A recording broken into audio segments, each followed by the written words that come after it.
Continue the stories, that is where I would go. Renesmee is my narrator, that's why she was born. I created her to carry on the story because I realized pretty quickly in that once Bella becomes a vampire, I don't have exactly the same connection to her. She's not like me anymore, like she's not a human being, she's transcended that. And Renesmee is half human, and so she has a little bit more grounding in our world, I think, which makes her a little more accessible to me.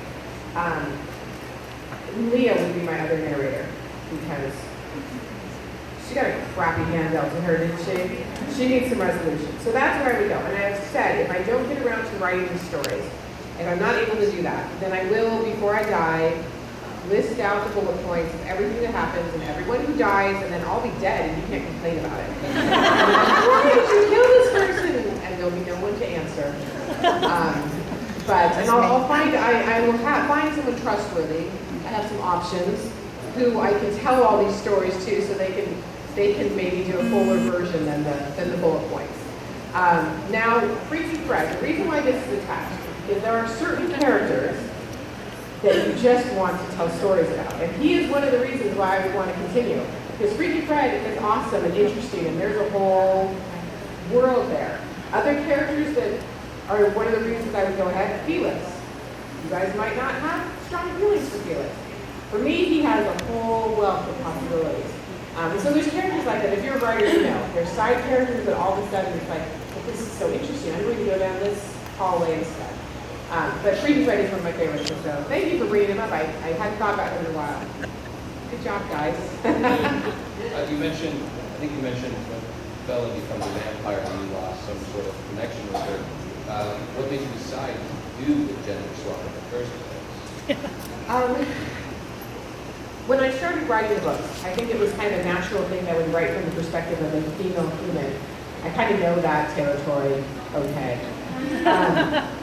And I wouldn't have presumed to have written from a boy's perspective to begin with.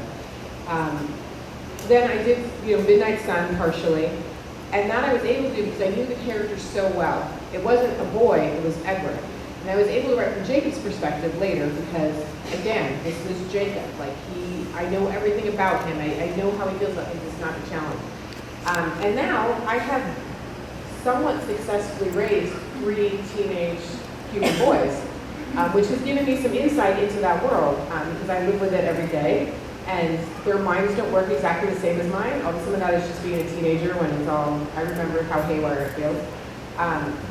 And so they contributed some to my feeling like I was able to write with both. And he does share some similarities with my voice. But the reason it all came about was because I had answered so many times, Bella is a damsel in distress, and I would always go on with the question. And I always got to know she's a human in distress. I wrote a girl because I am a girl, and that was a natural perspective for me. But she's a human being, and she is surrounded by superheroes, and nobody worries about, at the end of the Avengers, the waitress is saved by Captain America. Like, no one says, why didn't you do a better job? Like, why were you out there fighting these aliens? What, because you're a girl? Like, nobody says this to her. And so I felt like, let's